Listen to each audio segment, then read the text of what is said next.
ils ne digèrent pas leur abandon. Dans un entretien avec le magazine Vanity Fair, cité ce vendredi 23 octobre par le tabloïd britannique The Daily Mail, l'experte royale Cathy Nicholl a révélé que le prince Philippe en voulait particulièrement à Meghan Markle et au prince Harry, suite à leur départ fracassant de la firme, annoncé au mois de janvier 2020.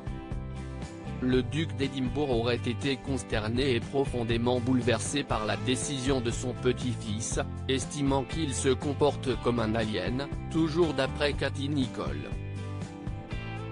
Le comportement de son petit-fils lui est complètement étranger, donc ce n'est pas anormalement que la relation a souffert, poursuit-elle. Une relation autrefois soudée. Et s'il a un avis tranché au sujet du prince Harry, le prince Philippe s'en est aussi fait un au sujet de Meghan Markle, qu'il compare désormais à Wallis Simpson. Une américaine divorcée qui a poussé le roi Édouard VIII à abdiquer par amour pour elle au profit de son frère cadet, le père de Sa Majesté Elisabeth II. Je pense qu'il est très déçu parce que je pense qu'il a le sentiment qu'il a abandonné sa carrière navale pour se tenir aux côtés de la reine et aider la monarchie.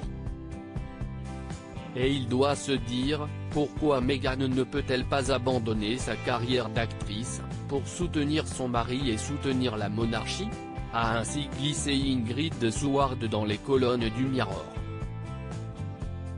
Le prince Philippe ne laisse rien transparaître mais cette rancœur, le prince Philippe ne la laissera pas transparaître.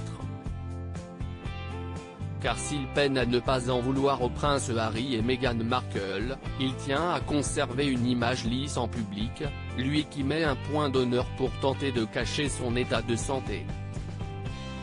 Il fait un effort massif quand il doit faire une apparition et il sait qu'il doit être vu sous son meilleur jour, confiait encore Ingrid Seward dans les colonnes de Vanity Fair.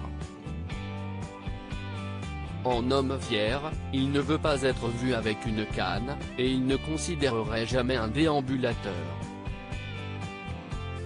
Une façon pour lui de faire fi du temps qui passe après avoir célébré son 99e anniversaire le 10 juin 2020.